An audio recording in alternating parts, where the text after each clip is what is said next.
நண்பர்களுக்கு வணக்கம். அடுத்ததாக விருச்சிக ராசி ராகு கேது பயிற்சி அப்படின்னு பார்க்கலாம். பொதுவாக ராகு கேது பயிற்சி, சனி பயிற்சி, குரு பயிற்சி அப்படின்னாவே எல்லாம் வீடியோ பார்க்க ஆரம்பிக்கிறீங்க. ஒவ்வொரு பயிற்சி ஆகும்போது ரொம்ப ஆர்வத்தோடு பார்க்குறவங்க நிறைய பேர் இருக்கீங்கிறது தான் உண்மை. அந்த அமைப்பின் அடிப்படையில் இந்த வருஷம் பொதுவாகவே 4 கிரகங்கள் பயிற்சி ஆகுதுங்கிறது ஒரு அதிசயமான வானிலை மாற்றம் தான். இந்த வானிலை மாற்றம் ஆனத்தில் இந்த வருஷத்தில் இந்த 2 மாதத்துலேயே நடந்தது பெரிய ஒரு நல்ல சமாச்சாரம் அப்படின்னாலும் கூட, இதெல்லாம் யாருக்கு பாதகம் யாருக்கு சாதகம் அப்படின்னு நாம் பார்க்குறோமில்ல. அப்போ சாதக பாதகத்தை யார் சந்திக்கிறார்கள் அப்படிங்கிறது ஒரு உண்மையான விஷயமா இருக்குல்ல. ஒரு மனிதன் ஏன் தவறு செய்கிறான், ஒரு மனுஷன் ஏன் நல்லதே செஞ்சுக்கிட்டு இருக்கான், ஒரு மனுஷன் ஏன் கெடுதலே செய்கிறதில்ல, யாரையும் கெடுக்கிறதில்ல, இதெல்லாம் கிரக அமைப்புகள் தான் காரணம். அதனால் இப்போ நம்ம பார்க்க போகிறது ராகு கேது பயிற்சி விருச்சிக ராசிக்கு ராகு கேது பயிற்சி என்ன பண்ணுதுங்கிறத நம்ம பார்ப்போம். ராசிக்கு 4ல் ராகு வர்றார், ராசிக்கு 8ல் குரு போகிறார், ராசிக்கு 7ல் சூரியன் புதன், ராசிக்கு 6ல் சந்திரன், அதை விடுங்க. ராசிக்கு 5ல் சனியும் சுக்கிரன் இருக்காங்க. என்ன செய்யும் இதெல்லாம்? எல்லாமே இங்கே இருக்குது ரைட்டு. ராசிக்கு 4ல் ராகு வர்றது அவ்வளோ நல்லதில்லை. 4ஆம் பாவகம் சந்திரனுடைய நிலையை பொறுத்து, கடகத்தை பொறுத்து தாய் நல்லா இருப்பாங்களா இல்லையா, தாய் கொஞ்சம் நல்லா இல்லாத அமைப்பு, உடல் ரீதியான பாதிப்பு அம்மாவுக்கு கொடுக்கக்கூடிய அமைப்பு, உடலும் நல்லா இல்லை மனசும் நல்லா இல்லைங்கிற லெவலில் அம்மாவை பாதிக்கும். ராகு எங்கே இருந்தாலும் அந்த பாவம் நசுங்குங்கிறது தான் ஜோசியமும் கூட. ஆனால் அது பாதிப்பை கொடுத்து விளக்கும் அப்படிங்கிற ஒரு விதியும் இருக்குல்ல. அடுத்தது குரு பயிற்சி வரார் இல்லை, குரு பயிற்சி வந்துட்டாருன்னா திரும்ப அந்த ராகுவை பார்க்குறார். அதனால் 4ஆம் இடத்துல ஒரு சிறிய நோயோ சிறிய பதட்டத்தையோ சிறிய செலவையோ கொடுத்து அம்மாவை பாதுகாக்குங்கிறது தான் உண்மை. சரி, நீங்கள் என்ன செய்ய போகிறீங்க? உங்களுக்கு ராசிநாதன் அப்படின்னு சொல்லுவாங்க. ராசிநாதன் நீச்சத்தில் இருக்கார், ஒரு 2 மாதம் நல்லா இல்லை அப்படின்னு நம்ம இங்கே எடுத்துக்கலாம். ராசிநாதன் பலகீனமானாவே கொஞ்சம் நல்லா இல்லை அப்படிங்கிற பாயிண்ட்டு. 8ல் குரு உட்காருது, நல்ல அமைப்பு தான். 8ஆம் இடம்ங்கிறது வெளி மாநிலத்தையும் வெளிநாட்டையும் குறிக்கக்கூடிய அமைப்பு. அப்போ வெளி மாநிலத்து வேலை தேடக்கூடிய இளைஞர்களாக இருந்தாலும் சரி, பெண்களாக இருந்தாலும் சரி, அதிகம் விருப்பப்பட்டு இது வரைக்கும் எனக்கு விசா கிடைக்கல, நான் வெளிநாடே போக முடியலைங்க, பாஸ்போர்ட் கிடைக்கல, விசா கிடைக்கலன்னு நினச்சிக்கிறவங்களும் இப்போ இனிமேல் விசா கிடைக்கும், பாஸ்போர்ட் கிடைக்கும், வெளிநாடு போவீங்க, வெளிநாட்டில் நல்ல சம்பளத்தில் போய் உட்காருவீங்க, கம்பெனியே செலவு பண்ணி கூட்டிகிட்டு போகிற அமைப்பில் உங்களுக்கு வெளிநாட்டு யோகம் கண்டிப்பாக உண்டு. ஏன் அப்படின்னா, இந்த ராசிநாதன் கொஞ்சம் முரட்டுத்தனமாக இருந்தாலும் கூட கொஞ்சம் நேர்மையானவங்களாக இருப்பீங்கிற ஒரு விதி இருக்குது இல்லையா. 2ஆம் அதிபதி குருவாக இருக்கிறார் இல்லையா. 2ல் குரு இருக்கக்கூடியவங்க, 2ல் குரு இருக்க பிறந்தவங்கள 2ஆம் அதிபதியாக குரு வர்றவங்க என்ன பண்ணுவீங்க? கொஞ்சம் வார்த்தையை கரெக்டாக விடுவீங்க, அவ்வளோதான். கொஞ்சம் ஆனஸ்ட்டாக இருப்பீங்க. இவங்களுக்கு தப்பு பண்ணால் பிடிக்காது, ஏமாத்தினா பிடிக்காதுங்கிற ஒரு விதியில் அங்கே போயிட்டுருக்கோம். அதே சமயம் இந்த ராசிக்கு 10ல் கேது, நல்ல வேலை 10ல் ராகு இல்லை, 10ல் கேது வரலாம், ஒன்றும் தப்பே கிடையாது. 10ல் கேது சூரியன் உச்சத்தில் இருக்கிறதும் ஒரு நல்ல அமைப்பு தான். தொழிலில் மாற்றம், பதவி உயர்வு, ப்ரமோஷன், இந்த அமைப்பில் கொஞ்சம் நீங்கள் கை கொடுக்கக்கூடிய அமைப்பு இங்கே கண்டிப்பாக உண்டு.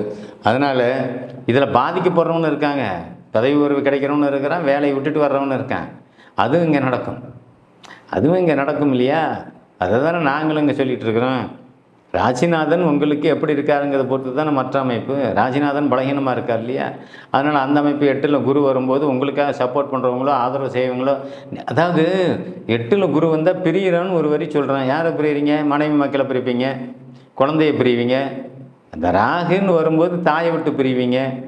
இதெல்லாம் அமைப்பு. 8ஆம் இடம் சுகத்துவம், 4ல் ராகு குரு பார்க்குறாரு. தாயை விட்டு பிரிஞ்சு வெளியில் வேலைக்கு போகிறது, குழந்தைகளை விட்டு பிரிஞ்சு வெளியில் வேலைக்கு போகிறது, பிரிவில் நல்ல பிரிவு கெட்ட பிரிவுன்னு இருக்கு இல்லையா. அதே மாதிரி படிக்கிறதுக்காக வெளியூர் போகிறது, வெளி மாநிலம் போகிறது, இதெல்லாம் அப்பா அம்மாவை பிரிகிற அமைப்பே ராகு கேதுக்கள் தான் செய்யணுங்கிறதுங்கிறது அங்கே உண்மை. அது நல்லதுக்காக பிரியுதா கெட்டதுக்காக பிரியுதான்னு ஒரு கணக்கு இருக்குது. அது 8, 12ஆம் இடத்தை பொறுத்து நீ நல்ல காரியத்துக்காக போகிறதும் கெட்ட காரியத்துக்காக போகிறதுன்னு தீர்மானிக்க போகிறது. பெரும்பாலும் இப்போ உங்கள் ராசிக்கு நல்ல இடத்துல தான் குரு உட்காந்துருக்காரு. அதனால் நீங்கள் வெளிநாட்டு பயணம் பாஸ்போர்ட் விசாலாம் வாங்கிட்டு சம்பளத்துக்கு நல்ல சம்பளத்துக்காக நல்ல வேலைக்காக போய் சம்பாரித்து அனுப்பிச்சு வீட்டை கட்டணும், காட்டை வாங்கணும், நிலத்தை வாங்கணும், பெரிய வீடு கட்டணும், பங்களா வாங்கணும், கார் வாங்கணும் அப்படிங்கிற எண்ணத்தில் இருக்கக்கூடிய இளைஞர்கள் அனைவருக்குமே இந்த ராகு கேது பயிற்சி அற்புதமாகவே இருக்கும். என்ன சார் இது 4ல் ராகு வந்துச்சு, நான் படாத பாடுபடுறேன். இதுக்கு முன்னாடி 5ல் ராகு இருந்துச்சு, 5ல் ராகு இருந்து பிள்ளைங்க பூரா எங்களுக்கு எதிரியாக தான் இருந்தாங்க. 60 வயசில் இருக்கிறவங்களுக்கு குழந்தைகள் எல்லாம் நமக்கு எதிர்மறையாக செயல்பட்டாங்கிறது 5ல் இருக்கிற ராகு செஞ்சுருக்கோம். அந்த ராகு மே 18ஆம் தேதிக்கு மேலே இந்தாண்டு வந்துடுறாரு, கீழே 4க்கு வர்றாரு. அப்போ உங்களுக்கு என்ன ஆகும்? குரு பார்க்குறாரு. எதிரியாக இருந்த குழந்தைகள் நண்பர் ஆவாங்க, நம்ம பேச்சு கேட்பாங்க. அப்பாவினுடைய விருப்பப்படி, அம்மாவினுடைய விருப்பப்படி, அம்மா இங்கே போக சொன்னால் போகிறேன், அம்மா இந்த வேலை செய்ய சொன்னால் செய்கிறேன். இது எல்லாமே உங்களுக்கு சாதகமான பணம், குடும்பம் ஒற்றுமையாக இருக்கக்கூடிய பணம். இந்த பொண்ணு பிடிச்சிருக்கு, இந்த மாப்பிள்ளை பிடிச்சிருக்கு, இதை நான் கல்யாணம் பண்ணிக்கணும், இதை பார்க்கணும், போவீங்க பார்ப்பீங்க, எல்லா காரியமும் கைகூடி வரும், சேரும்.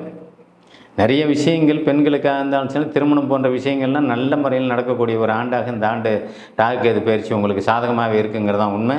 ஆக ராகு சுப தொடர்பில் இருக்கும்போது கண்டிப்பாக நல்ல விஷயங்கள் ராகு கேது பயிற்சியில் உடனே ராகு கேது பயிற்சி ஆனாலும் சரி, இப்போ மே 18ஆம் தேதி பயிற்சி ஆகுது. பயிற்சி ஆகிறதுலேருந்தே நல்ல நேரம் நீங்கள் வச்சுக்கலாம்.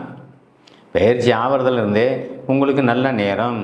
வெளி மாநிலம் வெளியூரில் இருக்கிறேன், வந்து கல்யாணத்தை முடிச்சுட்டு திரும்ப மனைவியோட வெளிநாடு போகிற அமைப்பு, இல்லை இங்கேருந்து கல்யாணத்தை முடிஞ்சு ஒரு குழந்தை பிறந்து இங்கேருந்து திரும்ப நீங்கள் வெளிநாடு போகிற அமைப்பு, எல்லாம் வெளிநாட்டு வாங்க எல்லாமே சிரமப்பாடு இருக்கும். அதில் ஒரு சில நண்பர்களுக்கு வெளிநாட்டில் தொழிலில் சிக்கல் ஏற்பட்டு அங்கேயே கேஸு போகிற லெவல்லையும் அங்கே வந்துடும். அதுவும் அங்கே செய்யும். ஏன் இதெல்லாம் எதனால் வருது அப்படின்னா, பாவகிரகங்களுடைய தொடர்பு அந்த திசை இந்த அமைப்பு வரும்போது கண்டிப்பாக வரும்.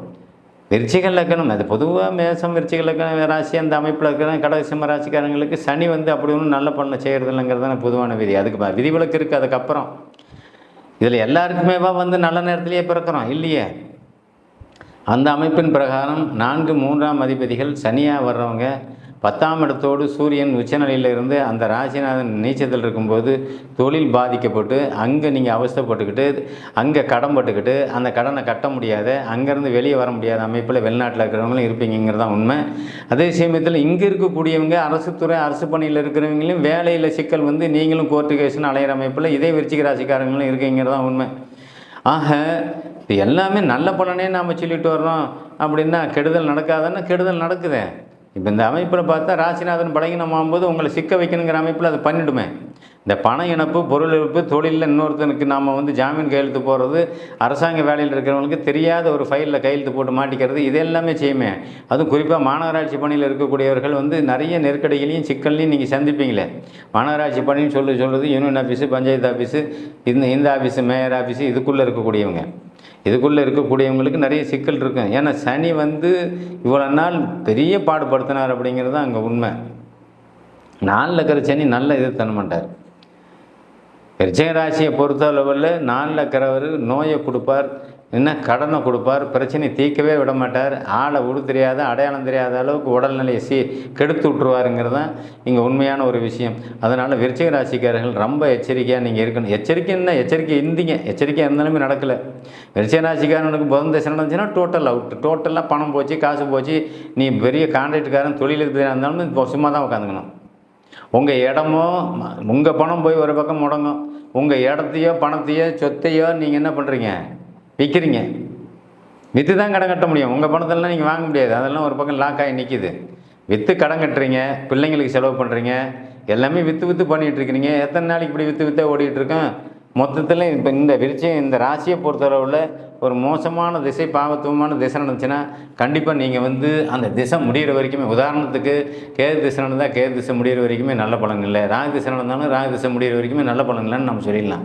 இயல்பாக இருக்கக்கூடிய ராகு, இயல்பாக இருக்கக்கூடிய கேது கடனையும் பிரச்சனையும் அசிங்கத்தையும் அவமானத்தையும் கேவலத்தையும் கண்டிப்பாக கொடுப்பார்.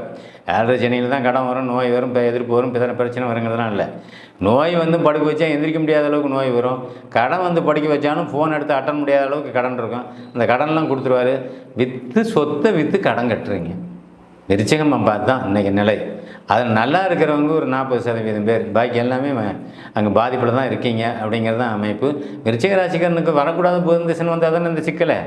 எந்தெந்த திசை எந்தெந்த ராசிக்கு வரக்கூடாதுன்னு இருக்குல்ல. அப்போ ராசி பலன் நாம் பொதுவாக சொல்லிட்டு போனோம்னா எல்லாம் நல்லா இருக்கீங்கன்னா எப்படி நல்லா இருக்க முடியும்? விருச்சிக ராசிக்காரனுக்கு உங்களுக்கு புதன் திசை வேலை செய்யாது. ஏற்கனவே நான் சொன்ன மிதனத்துக்கு செவ்வாய் திசை வேலை செய்யாது, கன்னிக்கும் செவ்வாய் திசை வேலை செய்யாதுன்னு நான் முதலே சொல்லியிருக்கேன்ல. அப்போ அதுக்கு ஆகாத எதிரி திசை 6ஆம் அதிபதி 8ஆம் அதிபதி திசை வரும்போது இந்த ராசி பலனில் நான் என்ன தான் நல்லா இருக்குது, கல்யாணம் பண்ணுவேன், பாஸ்போர்ட் எடுப்பேன், வெளிநாடு போவேன், சம்பாதிப்பேன்னு சொன்னாலுமே கூட அங்கே எல்லாம் பிரேக் ஆகிடும். ஒன்றும் பண்ண முடியாது. அப்போ என்ன நினைப்பீங்க, என்னப்பா ராசி பணம் பிரமாதமாக இருக்குங்கிறாரு, நாம் இந்த மாதிரி ரோட்டில் திரியிறோம், கடன் வாங்கிட்டு திரியிறோம், வெளிநாடு போனான்னு எவ்வளோ முயற்சி போனால் நடக்கலை. அப்படி வெளிநாடு போனவனா அங்கே கொண்டு போய்ட்டு ஜெயிலில் போட்டு வச்சுட்டான், அங்கே என் பையன் ஜெயிலில் இருக்கிறான், அவனை எப்படியா வெளியே கொண்டு வரணும்னு அரசாங்கத்தை கேட்டுட்டு இருக்கிறேங்கிற மாதிரி புலம்புல இருப்பீங்கள்ல. விருச்சிக ராசிக்காரர்கள் மட்டும் அல்ல, அந்த ராசிக்கு எதிரி திசைன்னு வந்துட்டாங்க தாங்க சிக்கல். ராசி பலனுக்குள்ளே இவ்வளோ விஷயம் இருக்குது. ஒரு ராசி வச்சு மையமாக வச்சு இந்த கோச்சாரத்தில் இருக்க கிரகத்தை வச்சு, கோச்சாரத்தில் உங்களுக்கு கிரகம் நல்லா தான் இருக்குது. விருச்சிக ராசிக்காரனுக்கு 8ல் குரு வந்தால் வெளிநாட்டு பயணம் அப்படின்னு நம்ம இங்கே சொல்லுவோம். 7ல் சூரியன் உட்காந்துறாரு. விருச்சிக ராசிக்கு 10ஆம் அதிபதி வர்றாரு. தொழில் நல்லா நடந்துட்டு வெளியில் போனாலும் தொழில் நல்லா இருக்குன்னு சொல்லுவோம். நல்லா இல்லைன்னு எப்போ வருது? ஆகாத திசைன்னு வரும்போது தானே வருது. விருச்சிக ராசிக்காரனுக்கு சூரியன் சந்திரன் செவ்வாய் ராகு குரு திசைன்னா ரைட்டு ஓகே.